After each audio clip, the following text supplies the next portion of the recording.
Good morning student. Good morning student. आज हमारी class है BA part second year Hindi medium paper second. Topic है हमारा वन संसाधन। ठीक है, वन संसाधन क्या होता है? देखो, वन किसे कहते हैं पहले हम डेफिनेशन करेंगे। ये वन संसाधन होता क्या है? देखो, वन किसे कहेंगे हम, वन की क्या परिभाषा होती है उसको हम देखेंगे। वृक्षों एवं झाड़ियों के, वृक्षों एवं झाड़ियों से, वृक्षों एवं झाड़ियों, वृक्षों एवं झाड़ियों से आवृत, से आवृत या आवृत भूभाग को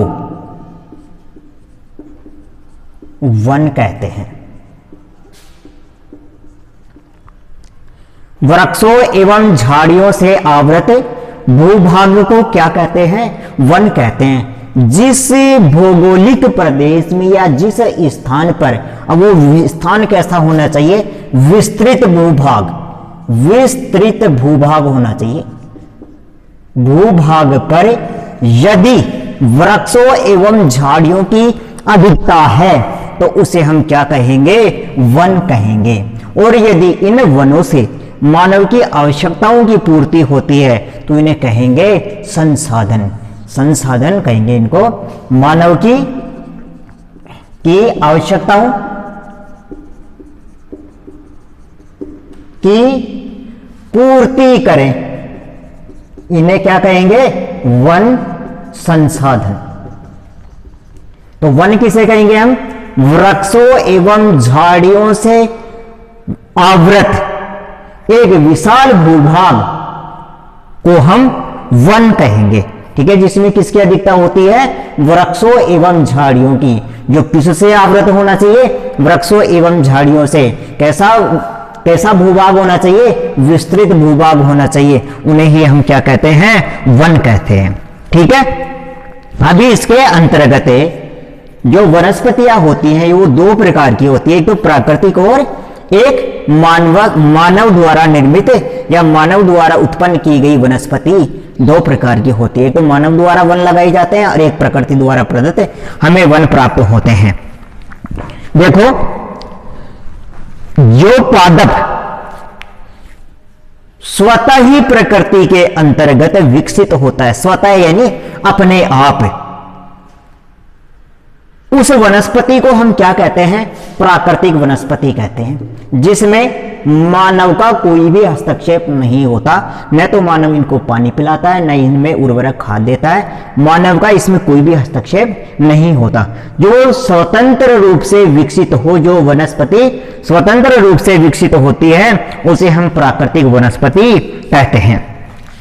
अभी इसके बारे में जानने के बाद में एक शब्द आता है वनस्पति जात।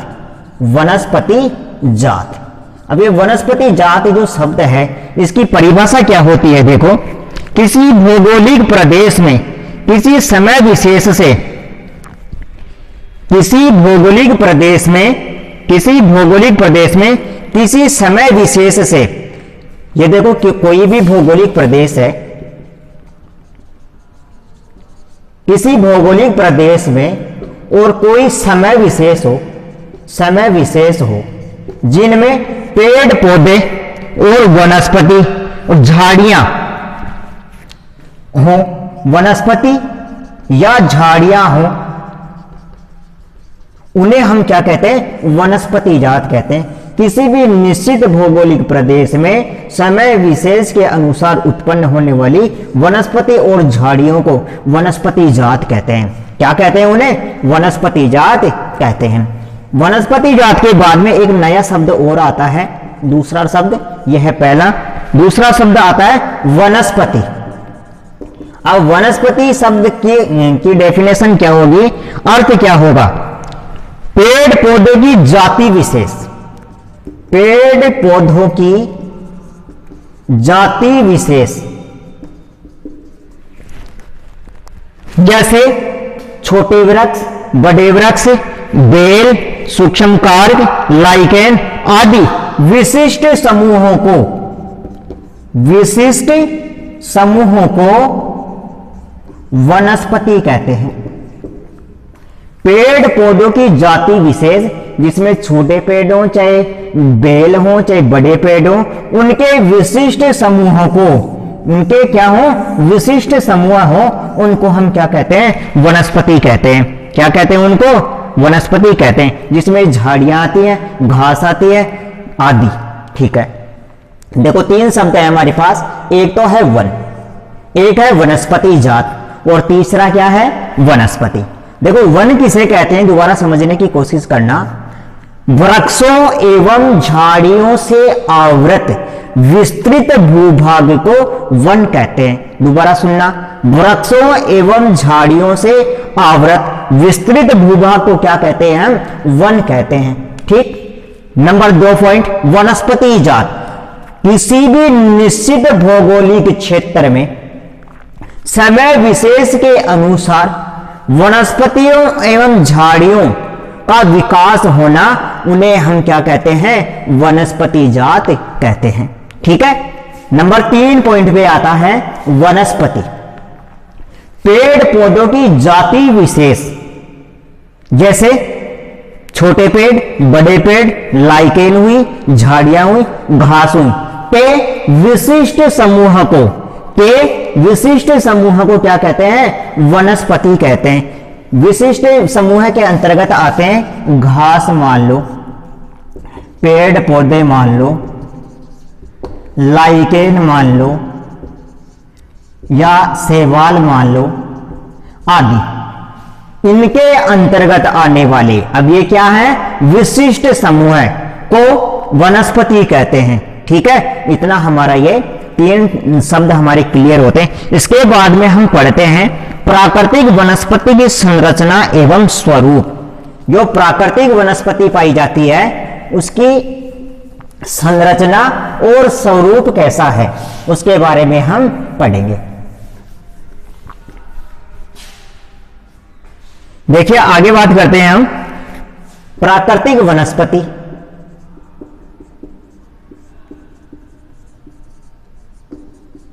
और प्राकृतिक वनस्पति की संरचना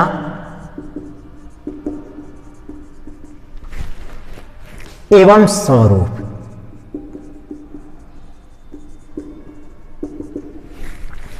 देखिए इसके अंतर्गत हम पढ़ेंगे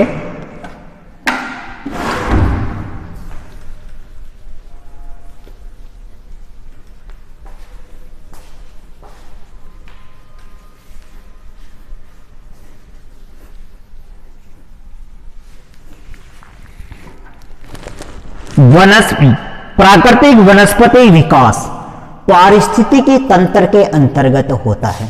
क्या होता है, पारिस्थितिकी तंत्र के अंतर्गत होता है। ठीक है, और ये भौगोलिक लक्षणों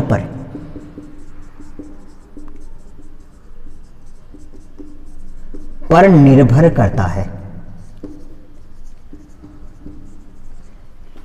प्राकृतिक वनस्पति की संरचना एवं स्वरूप, ये पारिस्थितिक तंत्र के भौगोलिक लक्षणों पर निर्भर करता है।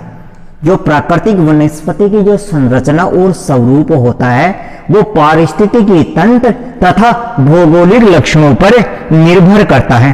किसके, पारिस्थितिक तंत्र के भौगोलिक लक्षणों पर निर्भर करता है। क्या निर्भर करता है, वनस्पति का विकास। क्या करता है, वनस्पति का विकास, वनस्पति का विकास। देखिए दोबारा, प्राकृतिक वनस्पति की संरचना एवं स्वरूप। ठीक है, तो ये एक तो हो गई संरचना और स्वरूप।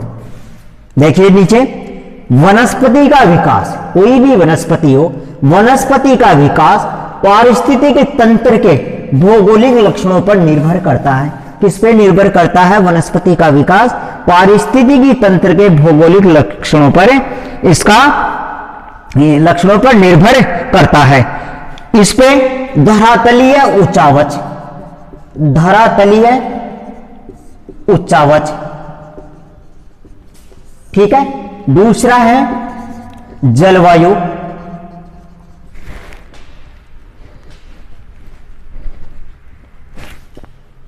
तीसरा है ऊंचाई, चौथा है आकार,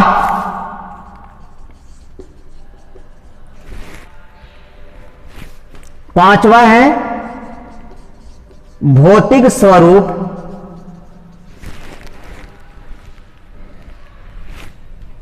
के द्वारा वनस्पति की संरचना और स्वरूप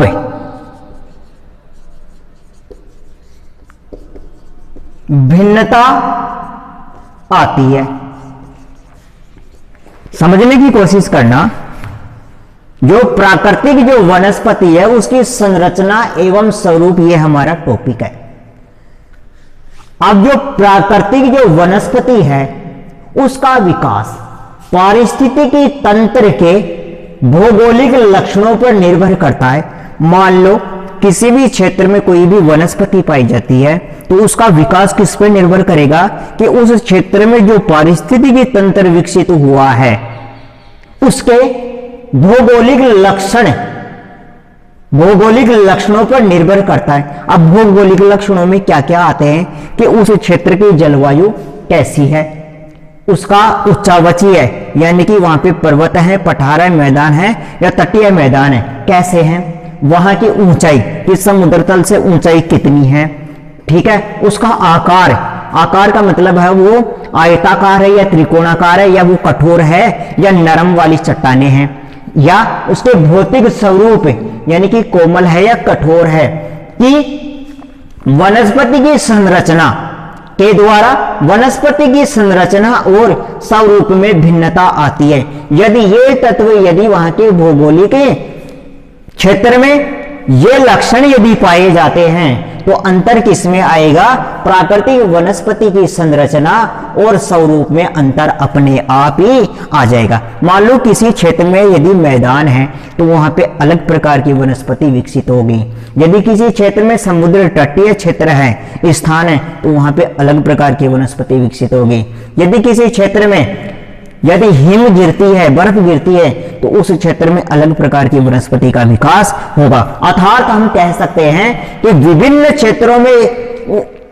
क्षेत्रों में वनस्पति का विकास वहां के पारिस्थितिकी तंत्र और वहां पर पाए जाने वाले भौगोलिक लक्षणों के द्वारा वो विकसित और उसकी संरचना में निरंतर बदलाव होता रहता है। तो हम शुद्ध शब्दों में कह सकते हैं, सूक्ष्म शब्दों में कह सकते हैं कि धरातलीय उच्चावच जलवायु और भौतिक स्वरूप के आधार पर वनस्पति की संरचना और उसके स्वरूप में बदलाव आता रहता है। इसके अलावा वनस्पति निम्न रूपों में मिलती है। इसके अलावा हमें धरातलीय स्तर पर या भौगोलिक स्तर पर वनस्पति विभिन्न रूपों में मिलती है। हमें विभिन्न रूपों में क्या मिलती है, हमें वनस्पति मिलती है। अब वनस्पति के जो प्रकार हैं, जैसे पेड़ है, पौधे हैं, घास है, बेले हैं, लताएं हैं, उनको हम क्या बोलते हैं, आकार और संरचना के आधार पर इनके निम्न रूप पाए जाते हैं। देखो पहला है वृक्ष, पहला है वृक्ष है, पहला पॉइंट है हमारा वृक्ष। अब ये वृक्ष किसे कहते हैं,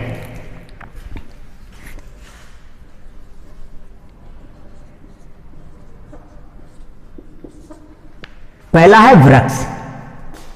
वृक्ष आप सब लोग जानते हो कि जिस की कठोर लकड़ी हो वह वृक्ष, जिसकी क्या हो, कठोर क्या हो, लकड़ी हो, और जो दीर्घ काल तक यानी कि लंबे समय तक उसकी आयु हो,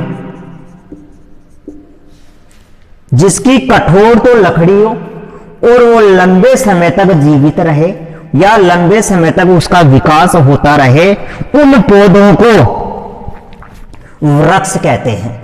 क्या कहते हैं? वृक्ष कहते हैं। ठीक है, आगे चलते हैं। इन पौधों में क्या होता है? तना होता है, शाखाएं होती हैं, तना भी होता है और शाखाएं भी होती हैं। ठीक है, वृक्ष दोबारा देखना, जिनकी लकड़ी कठोर हो और जो दीर्घ आयु हो, जो लंबे समय तक जीवित रहें, उनको हम क्या कहते हैं? वृक्ष कहते हैं। जिनका तने के विकास के साथ साथ शाखाओं का विकास भी होता रहता है और जिनमें पत्तियां पाई जाती हैं। आगे दूसरा है झाड़ी, दूसरा है झाड़ियां।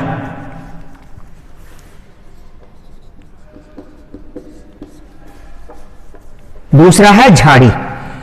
ये भी कास्ट वाली लंबी आयु के पौधे होते हैं। इनमें भी क्या पाई जाती है? कास्ट पाई जाती है और लंबी आयु होती है, लेकिन ये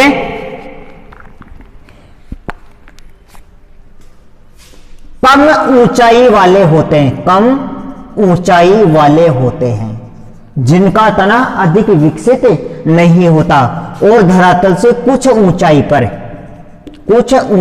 पर ही पत्तियों का विकास होने लगता है, पत्तियों का विकास होने लगता है। ठीक है, वृक्ष बड़े होते हैं, झाड़ियां छोटी होती हैं। कास्ट और कास्ट क्या होती है? कठोर होती है और इनकी आयु क्या होती है? लंबी होती है। ऊंचाई क्या होती है? कम होती है। ठीक है, और इनकी कम ऊंचाई के साथ ही पत्तियों का विकास होना प्रारंभ हो जाता है, इसलिए इन्हें क्या कहते हैं? झाड़ियां कहते हैं। महालताएं नंबर 3 पे आती हैं। महालताएं क्या आती हैं? महालताएं ये वृक्ष या झाड़ियों के सहारे विकसित होती हैं।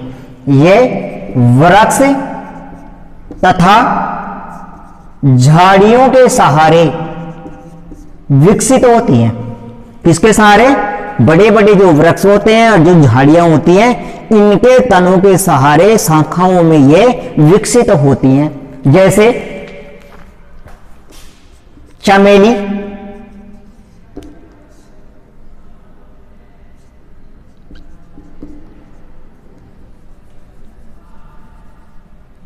चमेली, घिया जिसको हम बोलते हैं लौकी की बेल आदि, छोटे छोटे झाड़ियों पर भी ये विकसित होती हैं और बड़ी बड़ी झाड़ियों पर भी ये विकसित होती हैं और बड़े बड़े वृक्षों पर भी ये विकसित होती हैं, जैसे करेले की बेल आदि। ठीक है, महालताएं क्या होती हैं? जो बड़ी बड़ी लताएं होती हैं, जो वृक्षों और झाड़ियों के तने और शाखाओं में ये विकसित होती हैं, इन्हें ही हम क्या कहते हैं? महालताएं कहते हैं। आगे आती हैं लताएं।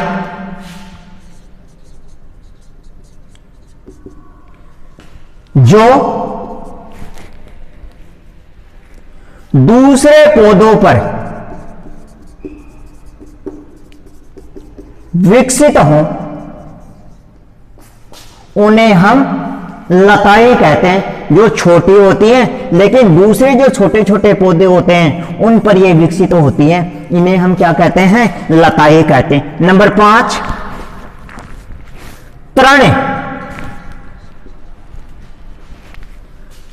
तृण क्या होता है? जो छोटी छोटी घास होती है, छोटी छोटी जो घास होती है घरों में और मार्गों पर जो उत्पन्न होती है, छोटी छोटी घास को हम क्या कहते हैं? तृण कहते हैं। तृण का मतलब होता है घास। ठीक, अब नंबर 6 पे आती है घास। अभी इस तृण और घास में अंतर क्या है? इस तृण और घास में अंतर यह है कि इसमें काष्ठ नहीं होती, काष्ठ नहीं होती और इसमें काष्ठ होती है। छोटी छोटी घास को क्या कहते हैं? तृण कहते हैं। और घास किसे कहते हैं? छोटी छोटी घास को ही क्या कहते हैं? तृण कहते हैं, लेकिन इसमें क्या नहीं होती, काष्ठ यानी लकड़ी नहीं होती, और इसमें क्या होती है, काष्ठ होती है। तृण और घास में केवल एक अंतर है, इसमें काष्ठ नहीं होती और इसमें काष्ठ होती है। नंबर 7 पे है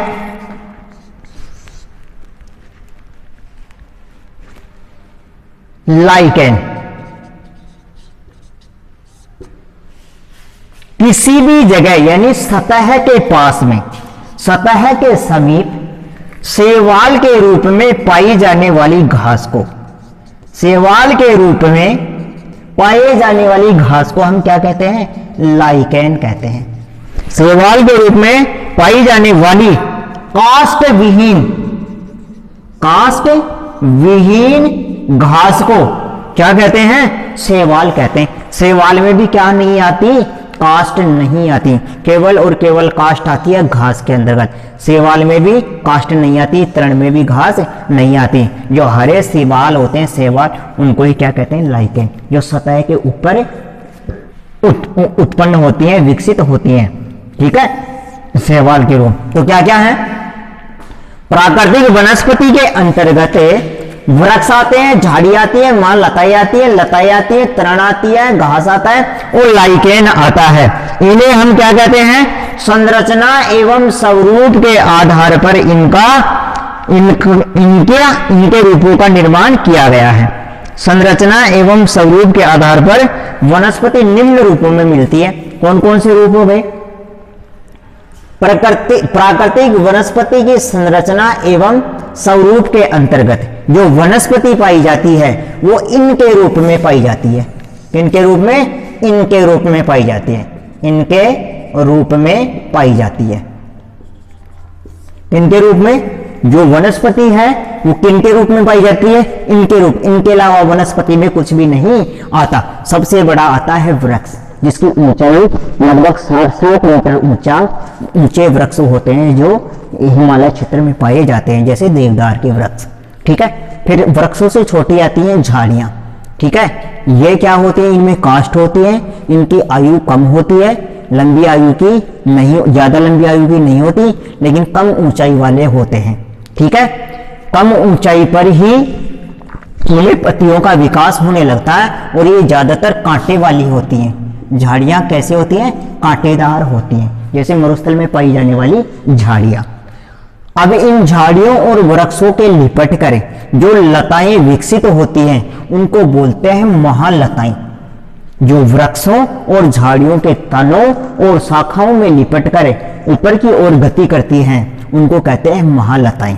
ठीक है, फिर महालताओं से जो छोटी जो लताएं होती है, जो बेल होती हैं, उनको हम कहते हैं लताएं। जो दूसरे जो छोटे छोटे पौधे होते हैं उन पर जो विकसित होती है उनको कहते हैं लताएं। ठीक है, छोटे पौधों पर विकसित होने वाली को क्या कहते हैं, लताएं कहते हैं। अब जो आगे आता है इसके नीचे तृण। लताओं से छोटे आते हैं तृण, जिनमें काष्ठ नहीं पाई जाती, यानी कि लकड़ी का अंश नहीं पाया जाता और ये छोटी छोटी होती हैं, इनको क्या कहते हैं, तृण। इसके जस्ट बाद में आती है घास, जो पशु खाते हैं घास को। इनमें क्या होती है, होती तो ये भी छोटी छोटी है, लेकिन इनमें क्या पाई जाती है, काष्ठ की मात्रा पाई जाती है। काष्ठ यानी लकड़ी की मात्रा पाई जाती है। इसके तने कठोर पाए जाते हैं। ठीक है, नंबर 7 पे आता है लाइकेन। जो भी चिकनाई युक्त जगह होती हैं, जो भी पृथ्वी की सतह होती है, उन पे जो हरे शैवाल पाए जाते हैं, हरे शैवाल पाए जाते हैं, उनको हम क्या कहते हैं, लाइकेन। लेकिन इसमें भी किसकी मात्रा नहीं पाई जाती, काष्ठ की मात्रा नहीं पाई जाती। ठीक है, ये टोटल पॉइंट होते हैं 7। इन्हीं को वनस्पति के अंतर्गत शामिल किया गया है। ठीक है, अब आगे बात करते हैं कि प्राकृतिक जो वनस्पति होती है उनको प्रभावित करने वाले कारक कौन कौन से हैं। क्या जो प्राकृतिक जो वनस्पति है उनको प्रभावित तो कोई ना कोई करता होगा ही, उनको प्रभावित करने वाले कारक कौन कौन से हैं।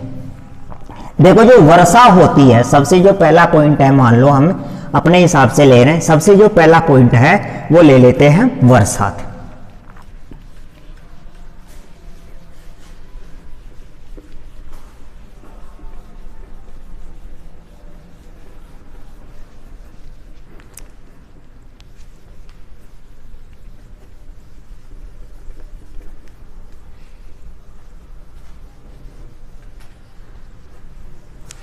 देखो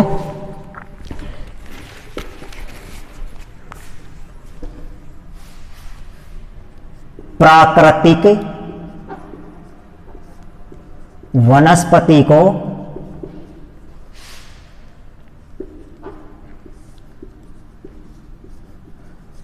प्रभावित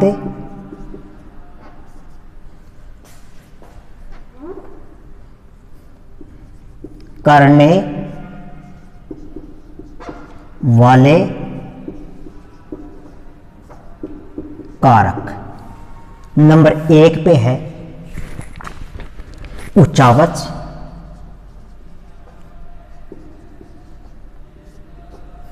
नंबर 2 पे है भूमध्य रेखा से दूरी,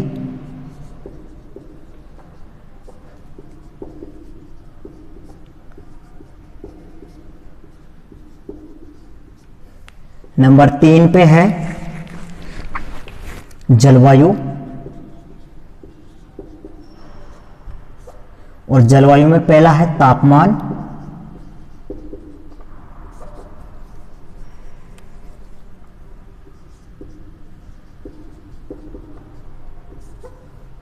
दूसरा है सूर्य का प्रकाश,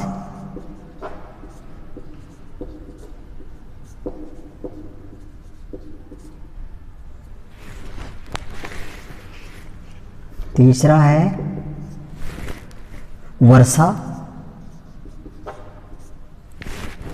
और चौथा है पवन,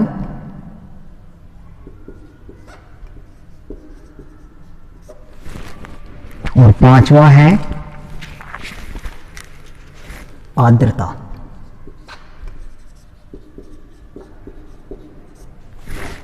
फिर आता है नंबर 5 पे भूमिगत जल या भूमि जल, नंबर 6 पे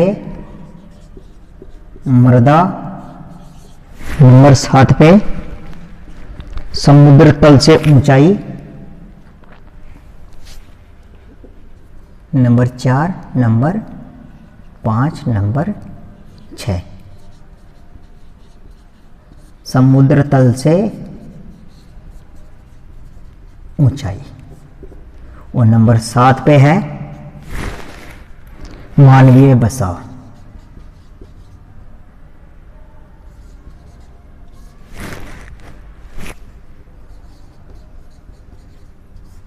ठीक है, देखो सबसे पहले हम बात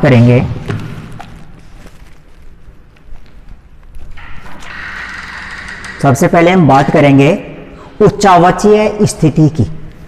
ठीक है, ये कैसे वनस्पति को प्रभावित करते हैं। मान लिया हमने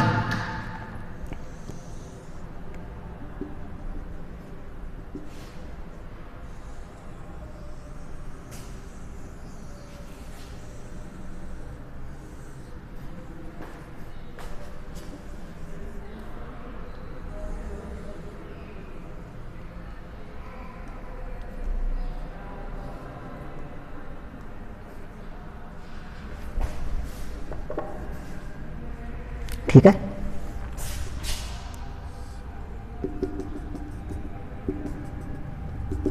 देखिए ये हमारा ये डायग्राम है, इससे समझने की कोशिश करना। देखिए बात करते हैं उच्चावच की, बात करते हैं उच्चावच की।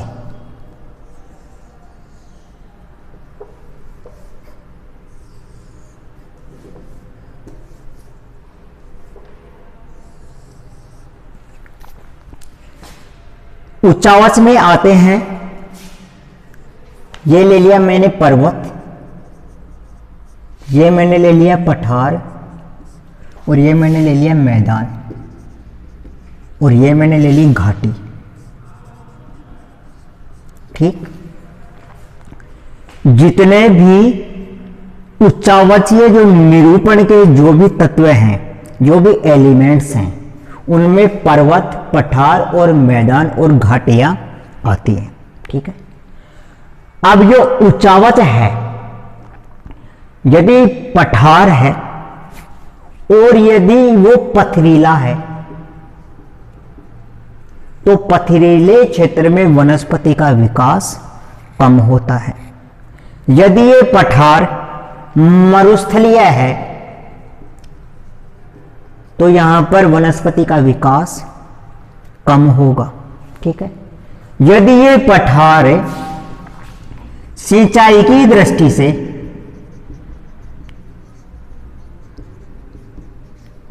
और वर्षा की दृष्टि से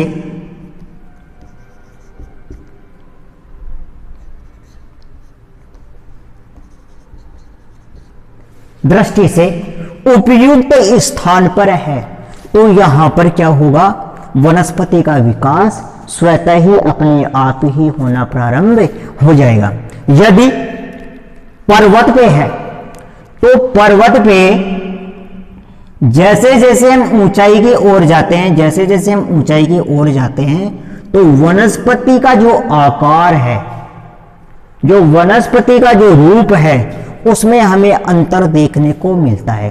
जो पर्वत के जो पादीय जो क्षेत्र होते हैं उनमें वनस्पति सघन मात्रा में पाई जाती है, और जैसे जैसे हम ऊंचाई की ओर जाते हैं, ऊंचाई की ओर जाते हैं, वैसे वैसे यहाँ पे वनस्पति की मात्रा क्या होती जाती है, कम होती जाती है। ठीक है, फिर बात करते हैं मैदान की। यदि मैदानी भाग में यदि सिंचाई की व्यवस्था है, यहाँ पे नदी और नाले हैं, और यदि यहाँ पे वर्षा की अच्छी मात्रा होती है तो यहाँ पर वनस्पति सघन मात्रा में पाई जाएगी। और घाटियों में यदि ठंडा मौसम रहता है और आर्द्रता यदि बनी रहती है तो यहाँ पर वनस्पति सघन मात्रा में पाई जाती है। यदि जलवायुवीय कंडीशन यदि विपरीत पाई जाए तो वहां पर वनस्पति का वितरण विषम रूप में पाया जाता है, अर्थात वहां पर वनस्पति का विकास नहीं हो पाता, क्षत्रिय रूप में पाई जाती है। तो जितनी ऊंचाई समुद्र तल से होगी वहां पर वनस्पति का विकास उतनी ही कम मात्रा में पाया जाएगा। ठीक है, पठारी क्षेत्र यदि है, रेतीला क्षेत्र यदि है तो वहां पर वनस्पति की मात्रा बहुत कम विकसित होगी, और यदि वह उपजाऊ यदि मैदान है, यदि यहाँ पर काली मिट्टी है और सिंचाई की व्यवस्था है, बरसात अच्छी होती है, तो यहाँ पर वनस्पति की मात्रा क्या होगी, सघन होगी। ठीक है, समझ में है। जहां पर मैदान है, नदी और नाले प्रवाहित होते हैं, वहां पर भी वनस्पति की मात्रा अच्छी पाई जाएगी, वहां पे सघन वनस्पति पाई जाएगी। अब आते हैं भूमध्य रेखा से दूरी। जब हम ये मान लो 0 डिग्री रेखा है, ये मान लिया मैंने 0 डिग्री रेखा, ये मैंने गोल बना दिया। ठीक है, यह है 0 डिग्री रेखा।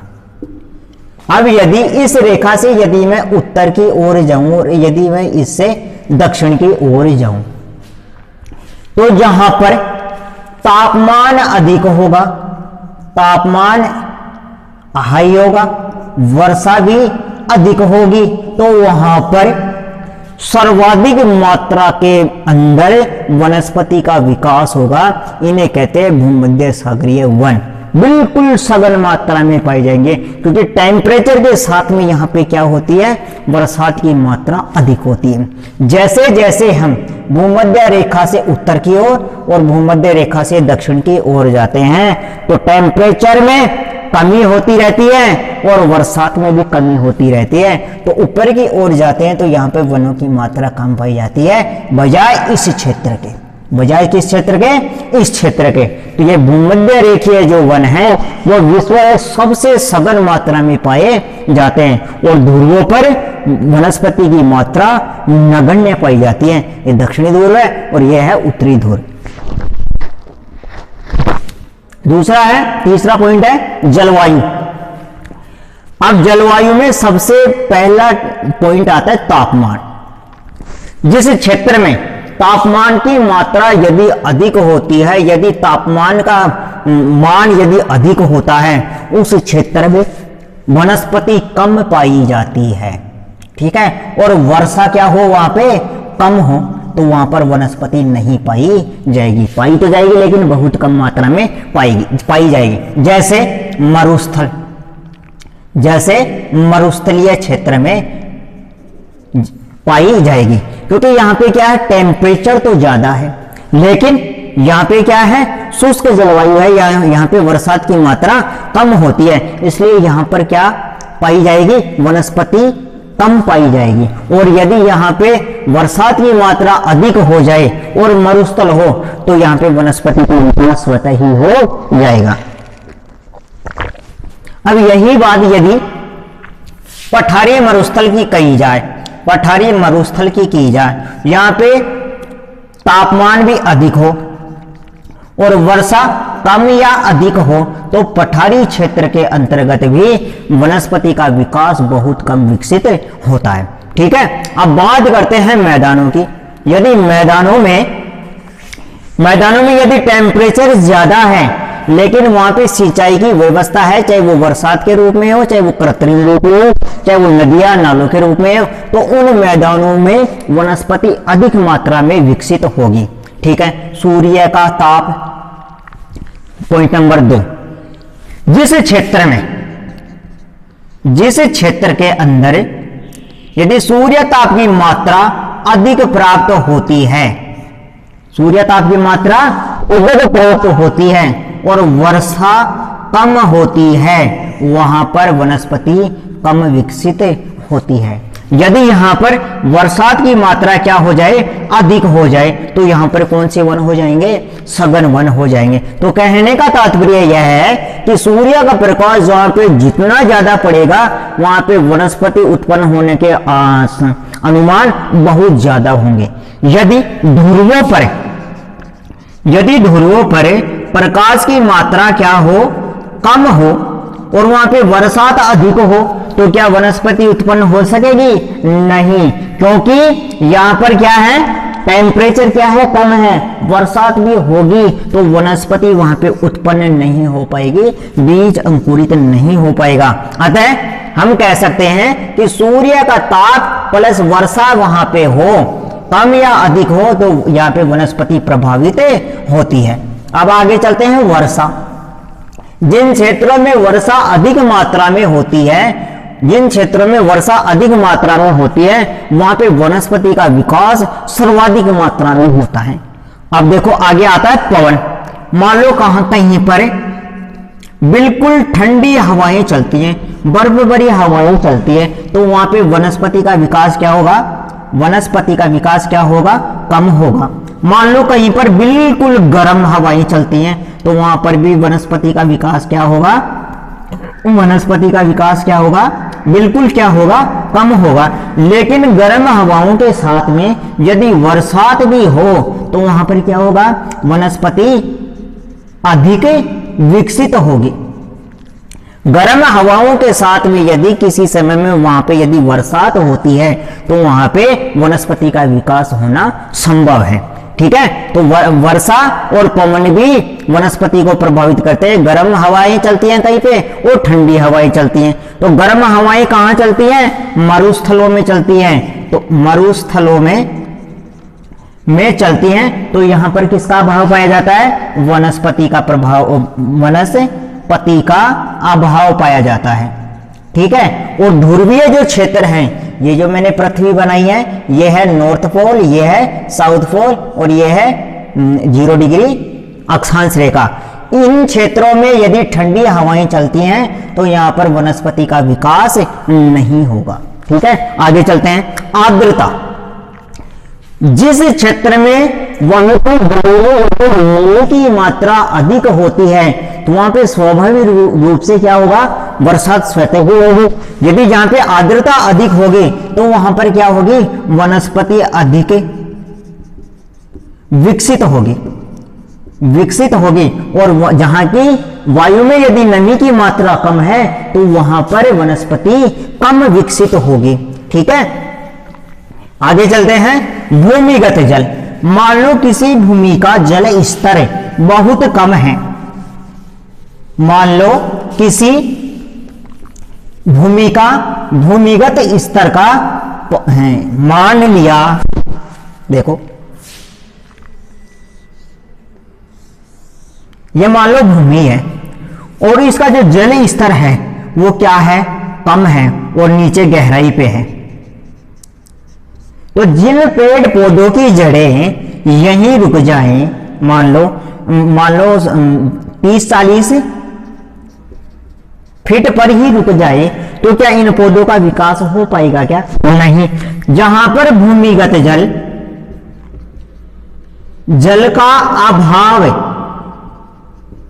पाया जाए वहां पर वनस्पति विकसित नहीं होगी, वनस्पति विकसित नहीं होगी। जहां पर भूमिगत जल का अभाव पाया जाता है वहां पर वनस्पति विकसित नहीं होगी। लेकिन जहां पर भूमिगत जल अधिक मात्रा में पाया जाए वहां पर वनस्पति अधिक विकसित होगी। क्या होगी? अधिक विकसित होगी। तो कहने का तात्पर्य क्या है? जिस क्षेत्र में भूमिगत जल की मात्रा अधिक है और उसका जल स्तर ऊपर है, क्या है? जल स्तर यदि ऊपर है तो वहां पर वनस्पति का विकास अधिक होगा और जहां पर जल स्तर नीचे है वहां पर वनस्पति का विकास कम होगा। ठीक है, बात करते हैं मृदा। जिस क्षेत्र की मृदा यदि जलोढ़ है या काली है या रेतीली है, तो जिस मिट्टी की उर्वरक क्षमता सर्वाधिक होगी और वहां पर पानी की मात्रा अधिक होगी, तो उस क्षेत्र के अंतर्गत वनस्पति का विकास सर्वाधिक मात्रा में होगा। तो जहां पर जलोढ़ और काली मिट्टी और रेतीली मिट्टी की उर्वरक क्षमता यदि अधिक होती है तो वहां पर वनस्पति सघन मात्रा में पाई जाती है। ठीक है, तो जहां पर मिट्टी की उर्वरक क्षमता अधिक होगी वहां पर वनस्पति का विकास भी अधिक होगा। इसके बाद में हम बात करते हैं समुद्र तल से ऊंचाई। जैसे जैसे पर्वतीय भागों में ऊंचाई बढ़ती जाती है। अब ऊंचाई कहां से बढ़ती है? समुद्र तल से ऊंचाई। जहां जहां समुद्र तल से ऊंचाई बढ़ती जाती है, तो मान लो ये 0 है, तो 0 से देखो ये यहां मान लिया मैंने 1000 मीटर, यहां पे मान लिया मैंने 800 मीटर, यहां मान लिया मैंने 600 मीटर, यहां मान लिया मैंने 400 मीटर, यहां मान लिया मैंने 200 मीटर और यहां पे मान लिया मैंने 0 मीटर। ठीक है, जैसे जैसे समुद्र तल से ऊंचाई बढ़ती जाती है वैसे वैसे वनस्पति की सघनता में भी अंतर पाया जाता है। जैसे पर्वत पादीय क्षेत्रों में वनस्पति सघन मात्रा में पाई जाती है। जो पर्वत का नीचे वाला हिस्सा होता है, ये वाला हिस्सा, इसमें सघन मात्रा में वनस्पति पाई जाती है। और जैसे जैसे ऊंचाई बढ़ती जाएगी वैसे वैसे क्या वनस्पति कम पाई जाएगी। यहां पे क्या है? अधिक मात्रा में वनस्पति का विकास होगा और जैसे जैसे ऊंचाई बढ़ती जाएगी वैसे वैसे वनस्पति की मात्रा भी क्या पाई जाएगी? कम पाई जाएगी। अब एक कारण क्या है? देखो, पर्वतीय पादीय क्षेत्रों में उर्वरक मिट्टी का विकास होता है। ठीक है, प्लस नंबर 2, यहां पर भूमिगत जल मिल जाता है तो वनस्पति का क्या होगा? विकास ज्यादा होगा। यदि मान लो इसी पर्वत पर यदि बर्फ जमती है तो ऊपर यदि बर्फ जमती है वो धीरे धीरे पिघलती नीचे की ओर आएगी, तो इस वाले क्षेत्र में पानी की मात्रा उपलब्ध हो जाएगी। तो इस वाले क्षेत्र में क्या होगा? अधिक वनस्पति का विकास होगा, केवल वनस्पति का विकास होगा। और जैसे जैसे हम ऊपर की ओर जाते हैं तो मृदा की उर्वरक क्षमता और मृदा की जो परत है उसकी मोटाई में क्या आ जाती है? कमी आ जाती है। तो यहां पर मिट्टी की जो मोटाई है, मिट्टी की जो परत की मोटाई क्या है? वो क्या है? अधिक है। और यहां पे क्या है? कम है। ठीक है, ऊंचाई के अनुसार यहां पे यदि बर्फ है तो क्या वनस्पति क्या पाई जाएगी, कम पाई जाएगी। और जैसे जैसे हम ऊपर की ओर जाएंगे तो यहां पे सघनता में क्या पाया जाएगा, सघनता में कमी पाई जाएगी। ठीक है, जैसे जैसे हम समुद्र तल से ऊंचाई की ओर जाते हैं वैसे वैसे वनस्पति की सघनता में भी हमें क्या पाई जाएगी, कमी पाई जाएगी। ठीक है, इसको ध्यान में रखना। पॉइंट नंबर 7 है मानवीय बसाव। मान लिया ये मेरा मैदान है, ये भारतीय मैदान है, उत्तर का विशाल मैदान, और यहाँ पे मैंने क्या है, एक इलाहाबाद शहर बसा दिया मैंने। अब इलाहाबाद का क्षेत्र क्या है, बढ़ता गया बढ़ता गया बढ़ता गया बढ़ता गया। जैसे जैसे ये शहर बढ़ेगा वैसे वैसे बसाव क्षेत्र में आने वाली जो वनस्पति है उसका क्या होगा, उसका विनाश होता रहेगा।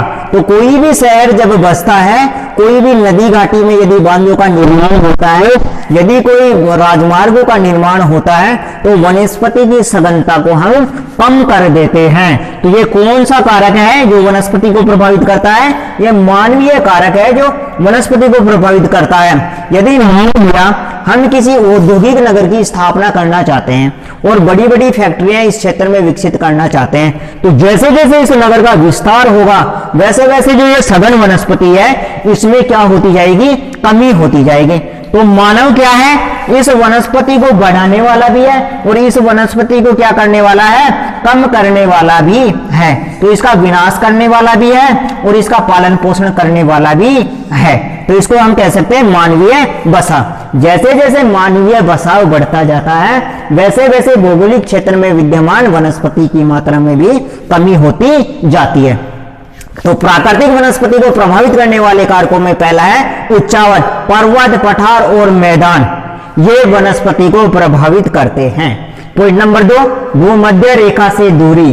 जैसे जैसे भूमध्य रेखा से दूरी ध्रुवों की ओर बढ़ती जाती है वैसे वैसे वनस्पति की सघनता में भी कमी होती जाती है। क्यों होती जाती है, क्यों होती जाती है, क्योंकि ध्रुवों की तरफ ठंड का प्रभाव दिखाई देता है और भूमध्य रेखा की तरफ वर्षा और तापमान का प्रभाव दिखाई देता है। जहां पर वर्षा और टेम्परेचर ज्यादा होते हैं वहां पे वनस्पति अधिक पाई जाती है और जहां पर वर्षा और टेम्परेचर कम होते हैं वहां पे वनस्पति बहुत कम विकसित पाई जाती है। तो ध्रुवों की ओर वनस्पति कम और भूमध्य रेखा की ओर वनस्पति सघन मात्रा में पाई जाती है। पॉइंट नंबर 3 होता है जलवायु। और जलवायु किसे कहते हैं, किसी भी निश्चित क्षेत्र या भौगोलिक क्षेत्र में 33 वर्षों के अंतराल पर कोई परिवर्तन पाया जाता है उसको हम कहते हैं जलवायु। किसी भौगोलिक क्षेत्र में वहां की जलवायु में होने वाले परिवर्तन को ही क्या कहते हैं, वहां की जलवायुवीय घटनाओं में होने वाले परिवर्तन को हम कहते हैं जलवायु। दोबारा सुनना, देखो जलवायु की परिभाषा, किसी भी भौगोलिक क्षेत्र की जलवायुवीय घटनाओं में यदि परिवर्तन होता है तो उसको कहते हैं जलवायु। किसी भी भौगोलिक क्षेत्र की जलवायुवीय घटनाओं में यदि कोई परिवर्तन होता है तो वो कहलाती है जलवायु। और जलवायु का रिकॉर्ड किया जाता है लगभग 33 वर्षों के अंतराल पर। ठीक है, किसी भी क्षेत्र की वायुमंडलीय घटनाओं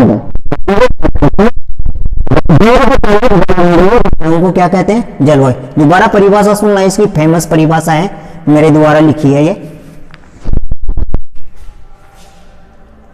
किसी भी क्षेत्र की, मान लिया किसी भी भौगोलिक क्षेत्र की, जलवायु की परिभाषा सुनना, किसी भी भौगोलिक क्षेत्र की वातावरणीय दीर्घकालिक या वायुमंडलीय दीर्घकालिक घटनाओं को क्या कहते हैं, जलवायु कहते हैं। किसी भी भौगोलिक क्षेत्र की दीर्घकालिक वायुमंडलीय घटनाओं को जलवायु कहते हैं। दोबारा देख लेना, इसको मैं लिख देता हूं यहां पे। किसी भी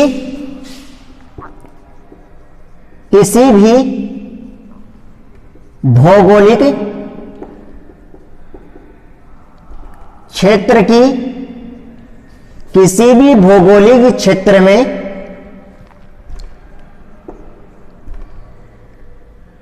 दीर्घकालिक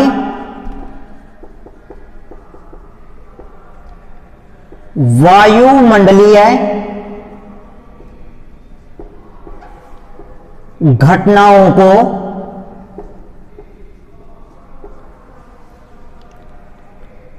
जलवायु कहते हैं। ठीक है, किसी भी भौगोलिक क्षेत्र में दीर्घकालिक जलवायु या वायुमंडलीय घटनाओं को जलवायु कहते हैं। तो पॉइंट नंबर हमारा क्लियर। तो जलवायु के अंतर्गत कौन कौन से घटक आते हैं? पहला घटक है तापमान, दूसरा है सूर्य का प्रकाश, तीसरा है वर्षा, चौथा है पवन और पांचवा है आर्द्रता। ये क्या है? जलवायु के घटक हैं। तापमान क्या है? मान लो किसी भी क्षेत्र का यदि टेम्परेचर ज्यादा होता है तो वहां पर बरसात की कमी यदि पाई जाए तो वहां पर वनस्पति का विकास बहुत कम मात्रा में विकसित होता है। और जहां पर टेम्परेचर ज्यादा हो लेकिन बरसात की मात्रा भी ज्यादा हो वहां पर वनस्पति का विकास अधिक मात्रा में होता है। सूर्य का प्रकाश, पृथ्वी पर जिन क्षेत्रों में सूर्य का प्रकाश अधिक पड़ता है, अधिक गिरता है, वहां पर स्वाभाविक रूप से वनस्पति का विकास कम होना चाहिए। लेकिन वहां पर यदि बरसात की मात्रा अधिक हो जाए तो वहां पर विश्व की सबसे ज्यादा वनस्पति का विकास होगा। ठीक है, और जहां पर सूर्य का प्रकाश और वर्षा की मात्रा कम पाई जाए वहां पर वनस्पति का विकास कम होता है, जैसे ध्रुवों पर।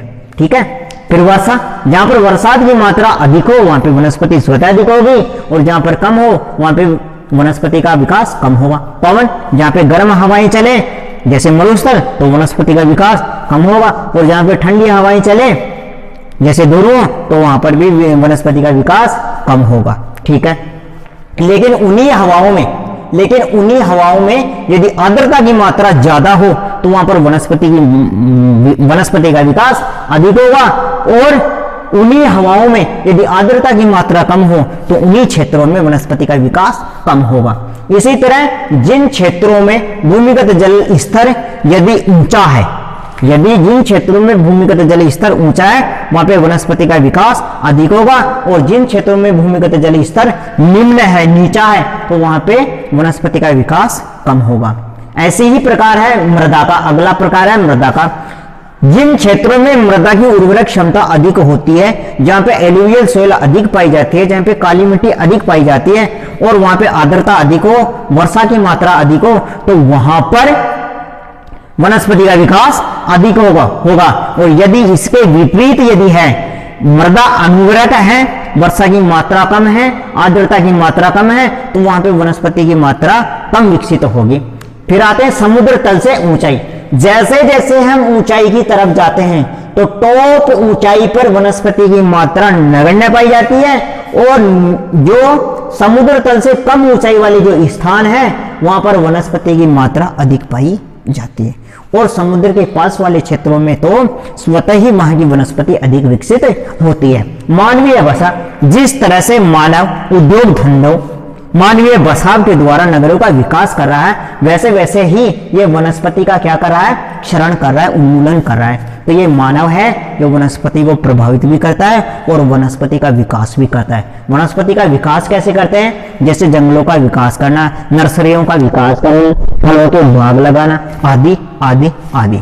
यह है मानवीय बसा। इस प्रकार ये हमारा टॉपिक क्लियर होता है। इसके बाद में हम बात करेंगे तो विश्व में जो पाए जाने वाले जो वनों के प्रकार हैं उसके बारे में हम अध्ययन करेंगे। यदि आपको ये वीडियो अच्छा लगा है तो लाइक करना, और सबसे ज़्यादा इन वीडियो में हमने जो मेहनत की है उसके बारे में आप लोग सोचना और इनको अच्छी तरीके से पढ़ना है। जो कोई गलती हो कमेंट करके हमें बताना। ठीक है, धन्यवाद।